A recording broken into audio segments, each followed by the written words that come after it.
Hello বন্ধুরা, আমি আবার তোমাদের সাথে একটা ছোট্ট মিনি ব্লগ শেয়ার করতে চলে আসলাম। আমি যেখানে কাজ করি সেখানেই একটা নিতুদি বলে একটা দিদি আছে, দেখাচ্ছে, ওয়েট এক সেকেন্ড। ওই যে পিঙ্ক কালারের ড্রেস পরে যেই দিদিটাকে দেখতে পাচ্ছ সেই দিদিটা নিতুদি। ওরও জন্মদিন ছিল, আগের বছরও আমরা গেছিলাম। আগের বছরও খুব নাচানাচি হচ্ছিল, আগের বছরের থেকে এই বছরটা একটু কম নাচানাচি হচ্ছে, কিন্তু আগের বছর বাবা কি নাচ। আগের বছর যখন আমি গেছিলাম তখন তো আমি ব্লগ বানাতাম না, তো সেই জন্য ভিডিও করতে মানে নর্মাল জাস্ট এমনি নর্মাল ভিডিও করেছিলাম। এই বছর ভাবলাম যে একটা মিনি ব্লগ করেই ফেলি।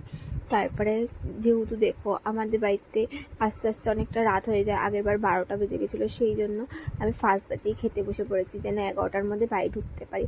ওটা যাদের দুজনকে দেখলে, ওটা একটা সোনালি দি আর সোনালি দির ছেলে ছিল, তো ওরা নাচানাচি করেই যাচ্ছে আর হাওয়াও দিচ্ছিল, তো আমি ফার্স্ট ব্যাচেই বসে পড়েছি। ফার্স্টেই দিয়েছিল এটা কি বলে, একটা চপ টাইপের ছিল সামথিং, তারপরে লুচি ছিল, আর ওদিকে স্যালাড দিয়েছিল, আর একটা ছোলার ডাল দিয়েছিল, তারপরে মনে হয় ফ্রাইড রাইস দিয়েছিল। ওরা না একটা জিনিস ভালো করে, মানে রান্না বান্না খুব একটা ঝাল করে না, এটা একটা খুব ভালো। আর যা করে নিরামিষ করে।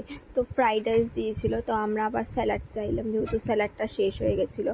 আর এদিকে তোমার বাদিকে দিয়েছিল হচ্ছে তোমার আলুর দম, আর একটা ছানার কোপ্তা দিয়েছিল, এই যে যেটা দেখতে পাচ্ছ এই ছানার কোপ্তাটা দিয়েছিল। তো এটাও খেতে খুব ভালো ছিল ছানার কোপ্তাটা। আর শুধু একটা জিনিসই মিসিং ছিল, আমি পরে লাস্টে বলবো, চাটনি ছিল, তার সাথে পাঁপড় ছিল। তারপরে আমরা অনেকক্ষণ না বসেছিলাম যে আরও কিছু দেবে, কিন্তু মিষ্টি শুধু ছিল না।